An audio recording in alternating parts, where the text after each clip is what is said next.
जय हिंद। आज के हम इस वीडियो में बहुत ही इंपॉर्टेंट टॉपिक पे बात करने वाले हैं और ये टॉपिक है BSPSL TG थर्ड हो या किसी भी अदर पोस्ट के लिए जो डॉक्यूमेंट से रिलेटेड हो या जो फॉर्म फिलअप करते वक्त गलत आवेदन कर दिए हैं, मतलब कि गलत कैटेगरी में फिल कर दिए हैं या कहीं पे भी किसी भी तरह का गलत फॉर्म फिलअप कर दिए हैं, तो उन तमाम लोगों के लिए ये वीडियो है। चाहे वो डॉक्यूमेंट से रिलेटेड हो, आपका फॉर्म अप्लाई ही के केवल बारे में आपको नहीं बता रहा हूँ, आपके फॉर्मेट को भी लेकर बताऊंगा और सर्टिफिकेट को भी लेकर बताऊंगा। चाहे ITI का सर्टिफिकेट हो या मैट्रिक का हो, अगर फादर का नाम स्पेलिंग में कुछ गड़बड़ है या आपका टाइटल में कुछ गड़बड़ है या आपका नाम मिसमैच है, ITI सर्टिफिकेट पे कुछ और है, मैट्रिक का सर्टिफिकेट पे कुछ और है, तो क्या आपको BSPSL का रिजल्ट होगा या नहीं होगा? आपको वहाँ पे रिजेक्ट तो नहीं कर दिया जाएगा क्योंकि आप तैयारी के साथ इसमें आवेदन किए थे, आपका रिजल्ट भी हो जाएगा। तो ये सब कुछ के बाद आपका किसी भी तरह का कोई फॉर्म फिलअप में गलत होने के बाद या सर्टिफिकेट में नाम गलती के बाद आपको वहाँ पे ज्वाइनिंग का प्रोसेस तक होगा या नहीं होगा, आपके मन में ये सब कुछ सवाल चल रहा होगा कि हमें रिजेक्ट तो नहीं कर दिया जाएगा थोड़ा सा मिसमैच के कारण, स्पेलिंग में गलती के कारण या कोई भी अगर हमारे पास सर्टिफिकेट नहीं रहने के कारण हमें यहाँ से रिजेक्ट तो नहीं कर दिया जाएगा अगर हमारा रिजल्ट हो जाएगा। फिर भी चाहे वो नाम मिसमैच हो सर्टिफिकेट में या फॉर्म अप्लाई कर रहे थे उस वक्त आप किसी भी तरह का गलत वहाँ पे फॉर्म डाल दिए थे, या आपको सपोज मान लिया जाए कि फादर नेम या मदर नेम या डेट ऑफ बर्थ में आपका मैट्रिक का सर्टिफिकेट पे कुछ और है, ITI के सर्टिफिकेट पे कुछ और है, आप फॉर्म फिलअप किए थे तो कुछ और फिलअप कर दिए थे। तो इन तमाम बातों का आज हम इस वीडियो में सोल्यूशन के साथ जानकारी देने वाले हैं कि ये सब अगर प्रॉब्लम होगा तो क्या आपको BSPSL का आपका रिजल्ट होने के बाद आपका ज्वाइनिंग होगा या नहीं होगा। तो मैं सबसे पहले क्लियर और कंफर्मेशन के साथ बता दूं कि ये लाइव प्रूफ आपको बताने वाला हूं, क्योंकि BSPSL के 2018 में जो वैकेंसी आई थी उसका रिजल्ट हुआ था, उसका जिन कैंडिडेट का जो प्रॉब्लम था, नाम मिसमैच हो या स्पेलिंग में गलती हो या फॉर्म आवेदन करते वक्त किसी भी तरह का गलती कर दिए थे, तो जो भी गलती होता उनका किसी भी तरह का कोई भी परेशानी नहीं हुआ था। लेकिन कुछ कुछ ऐसी भी गलतियां थी जिससे परेशानी हुआ था। आपका क्या परेशानी हुआ था इस PDF में मैं आपको पूरा डिटेल के साथ बताऊंगा। जो 2018 में रिजल्ट हुआ था और रिजल्ट हुआ था लेकिन उनका प्रॉब्लम भी था, फिर भी उनका ज्वाइनिंग हो गया। तो इसी तरह आपको घबराने की जरूरत नहीं है। क्या कुछ किनका क्या क्या प्रॉब्लम हो सकता है उसके बाद भी आपका ज्वाइनिंग तक प्रोसेस हो जाएगा, ज्वाइनिंग हो जाएगा, इसमें आप जॉब करने लगेंगे। इस वीडियो में मैं पूरा आपको डिटेल के साथ बताऊंगा ये प्रॉब्लम के साथ। तो ये PDF चलिए देखते हैं। ये आपका ऑफिशियल PDF है जो 2018 का रिजल्ट का है। Bihar state power holding company limited LTD Patna. Employment notice number देख पा रहे हैं यहाँ पे 8/2018, और यहाँ से नीचे में आपका post allotted to the selected candidates against ENN 8/2018। बाकी यहाँ पे नीचे में देख पा रहे हैं जिनका भी सिलेक्शन हुआ उनका रोल नंबर है, फर्स्ट में serial number, then roll number, candidate का नेम है। स्टेटस में वही कि आपका ओके हो गया, आपका प्रॉब्लम नहीं है, मतलब जो प्रॉब्लम है उसका सॉल्यूशन के लिए ये बातें को यहाँ पे लिख दिया गया है। अभी आप पूरा वीडियो देखेंगे तो समझ में आ जाएगा। जिन लोगों का भी जो भी प्रॉब्लम था उनका सबके साथ रिजल्ट हुआ है। ऐसा नहीं कि जिनका डॉक्यूमेंट छूट गया है तो उनका रिजल्ट नहीं हुआ है, उनका भी रिजल्ट हो गया है, वो डॉक्यूमेंट मांगा जाएगा। इसीलिए स्टेटस में जिन लोगों का ओके ओके लिखा हुआ है मतलब कि आपका रिजल्ट हो गया है, आपका जॉब लग गया है। रिमार्क में भी आपका ओके है, लेकिन रिमार्क में आपके ओके करके और ये बातें लिख दिया गया है कि आपका जो प्रॉब्लम है। बाकी यहाँ पे रिमार्क के बाद पोस्ट अलॉटेड, जिन कैंडिडेट का नेम के साथ उनका असिस्टेंट ऑपरेटर मिला पोस्ट या SBO मिला, क्योंकि फर्स्ट में आपका असिस्टेंट ऑपरेटर है, इसके नीचे में देखेंगे स्क्रॉल इसलिए मैं कर रहा हूँ, जूनियर लाइनमैन है, फिर आपको उसके बाद SBO वगैरह सब चीज़ का आएगा। ये 4 पोस्ट का देखिए, स्विच बोर्ड ऑपरेटर 2 करके लिखा हुआ है ना, फिर आपका टेक्नीशियन का भी आएगा। तो इस टाइप से मतलब जितना आप स्क्रॉल करेंगे यहाँ पे आपको देखने को मिल जाएगा। तो इस टाइप से आप जैसे ही स्क्रॉल करेंगे तो ये आपको पूरा डिटेल आपको देखने को मिल जाएगा। एक एक करके मैं आपको इसमें बता रहा हूँ। देखिए फर्स्ट नंबर में सीरियल नंबर 1 में यहाँ पे राजा विशाल है, कैंडिडेट का सीरियल नंबर है, रोल नंबर है, कैंडिडेट का नाम है राजा विशाल, स्टेटस ओके है, रिमार्क में भी ओके है। इनका पोस्ट अलॉटेड असिस्टेंट ऑपरेटर मिला है, जिनका हाईएस्ट मार्क रहता है उनका असिस्टेंट ऑपरेटर होता है। बाकी यहाँ पे इनका ओके है। इसी तरह आप डायरेक्टली आ जाएंगे 10 नंबर पे। 10 नंबर पे यहाँ पे विष्णुदेव यादव ओके है, बट यहाँ पे रिमार्क में इनका ये बात लिख दिया गया है कि okay name mismatch from matriculation Vishnudev Yadav to ITI certificate Vishnudev Yadav. अब यहाँ पे देखिए क्या नेम मिस मैच है इनका, 10 नंबर विष्णुदेव यादव का नेम मिस मैच है।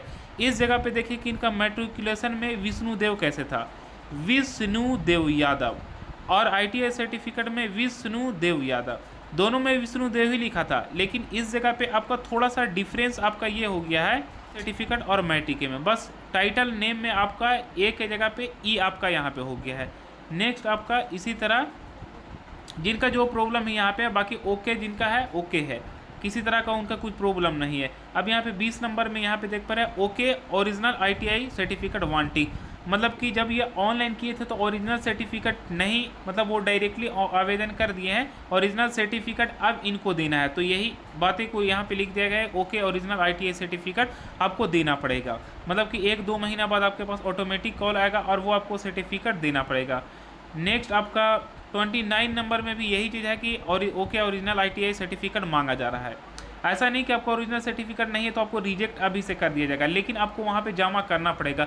जाहिर सी बात, आप कॉलेज जाएंगे तो आपको सर्टिफिकेट मिल जाएगा, सर्टिफिकेट मिलेगा तो आपको यहाँ पे जमा कर देना है। फिर यहाँ पे 32 नंबर में भी यही आपका नेम मिसमैच है। अभी तक आपका 2 प्रॉब्लम समझ में आया होगा, एक सर्टिफिकेट ओरिजिनल है वो भी मांगा जा रहा है, वो उसमें भी आपको रिजल्ट को लेकर ज्वाइनिंग को लेकर प्रॉब्लम नहीं होगी। दूसरा आपका नेम मिसमैच भी है, नेम मिसमैच है, उसमें भी आपको प्रॉब्लम नहीं होगी। अब थर्ड प्रॉब्लम क्या है, थर्ड प्रॉब्लम यहाँ पे देख पा रहे हैं 44 में okay provisional ITI certificate submitted original ITI certificate wanting. यहाँ पे बोला जा रहा है कि प्रोविजनल ITI सर्टिफिकेट सबमिटेड, जब ये आवेदन किए थे यहाँ दीपक कुमार, तो ये प्रोविजनल ITI सर्टिफिकेट सबमिटेड किए थे आवेदन के समय, जो अपलोड किए थे सर्टिफिकेट वो प्रोविजनल ITI सर्टिफिकेट किए थे, लेकिन इनका ओरिजिनल ITI सर्टिफिकेट मांगा जा रहा है, ये आपको जमा करना पड़ेगा दीपक कुमार को। इसी तरह आपको और भी है, आप स्क्रॉल करेंगे तो आपको देखने को मिल जाएगा। यहाँ पे आपका 72 नंबर में 72 में आपका हो गया मैट्रिकुलेशन सर्टिफिकेट वांटिंग, इनका मैट्रिकुलेशन सर्टिफिकेट अगेन मांगा जा रहा है, ये आपको जमा करना पड़ेगा। इसी तरह आपका 80 नंबर में बंटी कुमार का आपका हो गया okay mother's name mismatch in ITI certificate. यहाँ पे मदर नेम में इनका ITI सर्टिफिकेट मिसमैच हो गया, यानी कि सर्टिफिकेट पे इनका ऑलरेडी पहले नाम कुछ और होगा और आपका ITI में थोड़ा आपका डिफरेंस हो गया होगा, स्पेलिंग में मिसमैच हो गया होगा, इसीलिए यहाँ पे मदर नेम मिसमैचेज ITI सर्टिफिकेट करके लिखा गया है। मतलब इससे कोई प्रॉब्लम नहीं, आपका हो गया है।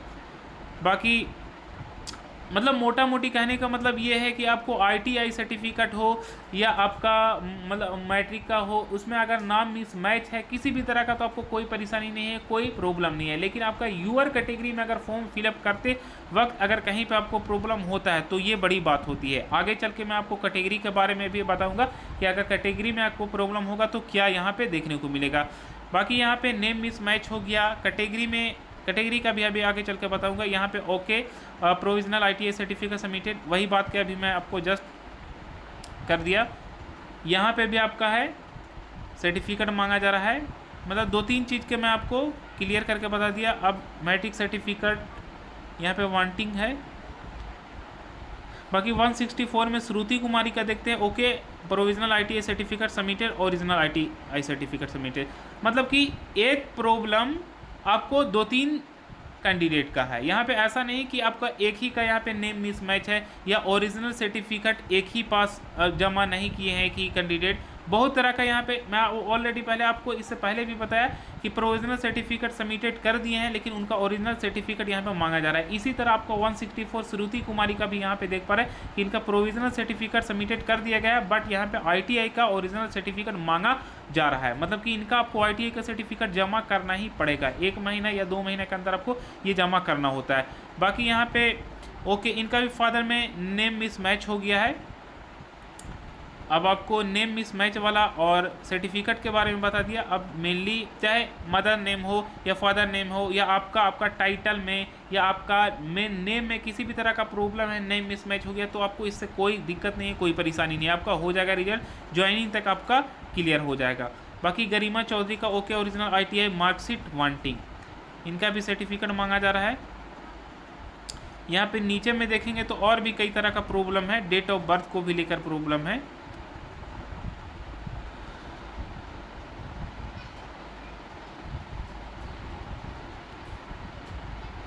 जैसे यहाँ पे आपको मेरे वीडियो के डिस्क्रिप्शन में इसका लिंक देखने को मिल जाएगा, आप डायरेक्टली ये PDF डाउनलोड करके देख पाएंगे।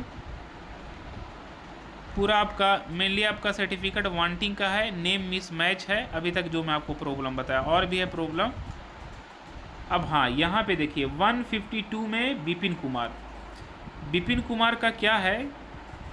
अब ये जूनियर लाइनमैन में इनका हुआ सिलेक्शन विपिन कुमार का।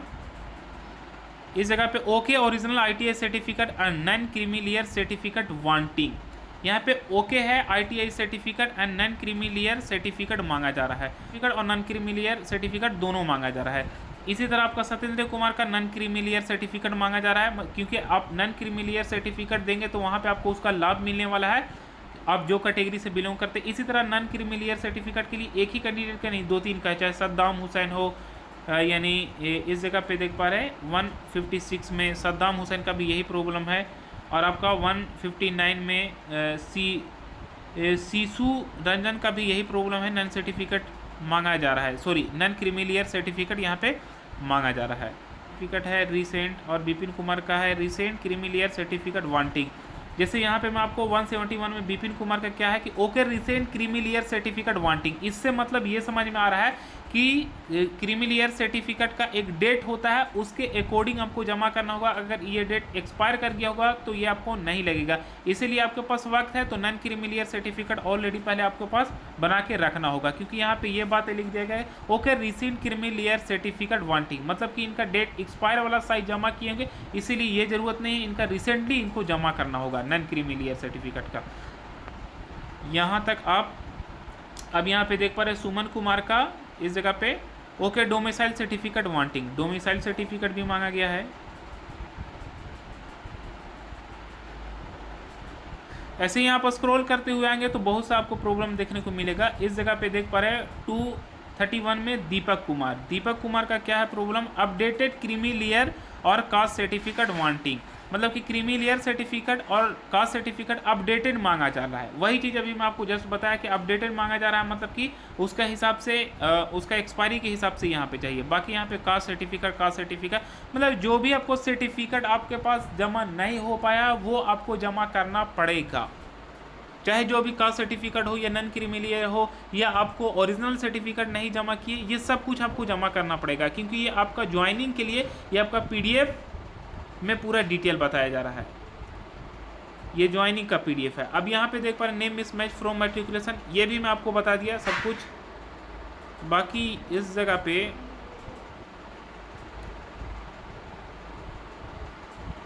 हाँ, इस जगह पे 260 में 260 में आपका बोला जा रहा है okay caste and non creamy layer certificate in Bihar government format is wanting.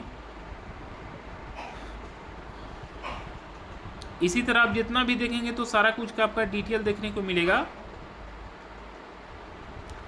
ये अलग और क्या है मैं देखने की कोशिश कर रहा हूँ कि अलग क्या है। मेनली तो आपको बता दिया कि ये यही आपका नॉन क्रीमी लेयर सर्टिफिकेट है, और इसमें अलग अलग तरह का जो प्रॉब्लम है जिनका वो मैं आपको दिखलाने की कोशिश कर रहा हूँ। यहाँ पे देख रहा हूँ ताकि आपको ये बात समझ में आए कि NOC वांटिंग सर्टिफिकेट मांगा जा रहा है, नो ऑब्जेक्शन सर्टिफिकेट जिसको बोलते हैं।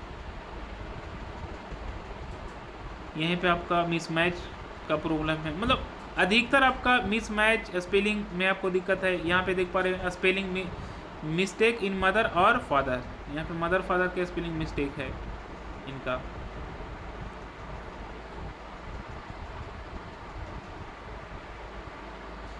हाँ, अब यहाँ पे देख पा रहे राधे श्याम यादव का 324 नंबर पे यहाँ पे ओके है, और रिमार्क में क्या लिखा गया वो ध्यानपूर्वक देखेंगे। Shifted category change from EBC to BC, he entered his category as EBC at the time submission of the online application. During verification was found that belong Yadav caste which come under BC category. हिसाब से यहाँ पे क्या कुछ का score गया था category wise के हिसाब से, तो उनका रिजल्ट जो हुआ वो UR कैटेगरी में रिजल्ट हो गया, मतलब जनरल कैटेगरी। मतलब आप अगर कैटेगरी को थोड़ा भी आगे पीछे करेंगे तो आपका डायरेक्टली UR कैटेगरी में आपका रिजल्ट होगा, जनरल कैटेगरी में रिजल्ट होगा। अगर सपोज मान लिया जाए कि बीसी कैटेगरी से बिलोंग करते हैं और आपका गलती से हो गया ईबीसी कैटेगरी में फॉर्म फिलअप हो गया, तो आपका रिजल्ट जो होगा आपका यूआर से रिजल्ट होगा, जनरल कैटेगरी से रिजल्ट होगा। चाहे किसी में भी आपका, अगर यही है कि खासियत कि आपका रिजल्ट आप फॉर्म अप्लाई करते वक्त अगर कैटेगरी में थोड़ा सा छेड़छाड़ या गलत होगा तो आपका यूआर कैटेगरी से रिजल्ट होगा। यही चीज़ मैं आपको इसीलिए मेनली यही बात आपको बताना था। इस जगह पे देख पा रहे हैं इनका स्विच बोर्ड ऑपरेटर में सिलेक्शन हुआ है। इसी तरह बहुत तरह का प्रॉब्लम है, आप देखेंगे तो आपको समझ में आ जाएगा। ये पीडीएफ को देखेंगे तो जैसे मैं यहाँ पे देख पा रहे हैं ममता कुमारी के क्या प्रॉब्लम है। Okay, DOB difference from matric, matric में क्या है 15/7/1998 है, to ITI certificate 3/4/1994। Corrected ITI certificate is required. Corrected ITI certificate मतलब ITI सर्टिफिकेट में डेट ऑफ बर्थ इनको करेक्ट करने के लिए बोला जा रहा है। बाकी यहाँ पे मैट्रिक का सर्टिफिकेट में 15/7/1998 है और इनका ITI वाला में 3/4/1994 है, काफ़ी डिफरेंस है। तो इस तरह से आपको जो भी है प्रॉब्लम यहाँ पे देखने को मिल रहा है। हेमंता कुमारी को ओके मैट्रिकुलेशन फ्रॉम संस्कृत शिक्षा बोर्ड। तो जो भी है मैं आपको प्रॉब्लम बता दिया। ये जितना भी जिन लोगों का रिजल्ट हुआ था 435 यहाँ पे देख पा रहे हैं, इनका पूरा यहाँ पे प्रॉब्लम के साथ यहाँ पे मैं आपको शेयर किया। अगर आपको किसी भी तरह का प्रॉब्लम और भी लग रहा है तो आप कमेंट सेक्शन में लिख सकते हैं। और हाँ, मैं आपको बता दूं कि ऐसा नहीं कि ये सभी का आपको रिजल्ट में प्रॉब्लम हुआ है, जैसे राजा विशाल हो या प्रभात कुमार हो या विक्रांत हो, सभी का इनका ओके है। ना तो इनका नेम मिसमैच में किसी भी तरह का प्रॉब्लम है, ना तो इनका सर्टिफिकेट जमा किए हैं उसको लेकर प्रॉब्लम बोला जा रहा है, ना तो इनका डेट ऑफ बर्थ में प्रॉब्लम है, ना ITI के सर्टिफिकेट में प्रॉब्लम है। किसी भी तरह का इनका कुछ भी प्रॉब्लम नहीं है, जिनका सिर्फ रिमार्क में ओके लिख दिया गया है। जिनका जो प्रॉब्लम है वो भी चीज़ लिख दिया गया है। और ये प्रॉब्लम है तो किसी तरह का कोई प्रॉब्लम नहीं है। अगर चाहे सर्टिफिकेट नहीं है तो आपको सर्टिफिकेट जमा करना होगा भाई। अगर आपका नेम मिसमैच है और जिसमें करेक्ट करने की आवश्यकता है, जो हो जाएगा वो हो जाएगा, नहीं भी होगा कोई प्रॉब्लम नहीं। आपका रिजल्ट हो गया मतलब उसका प्रमाण देना पड़ेगा, हाँ हम वही व्यक्ति है, किसी भी तरह का ज़्यादा परेशानी नहीं होगा। आई होप आपको जो मैं आपको बातें बताया वो समझ में आ गया होगा। लेकिन उससे पहले मैं आपको बता दूंगा अगर कैटेगरी में आपका जहाँ आगे पीछे होगा तो आपका डायरेक्टली जनरल कैटेगरी से रिजल्ट हो जाएगा, चाहे जिस कैटेगरी में से आप बिलोंग करते हैं। Thank you.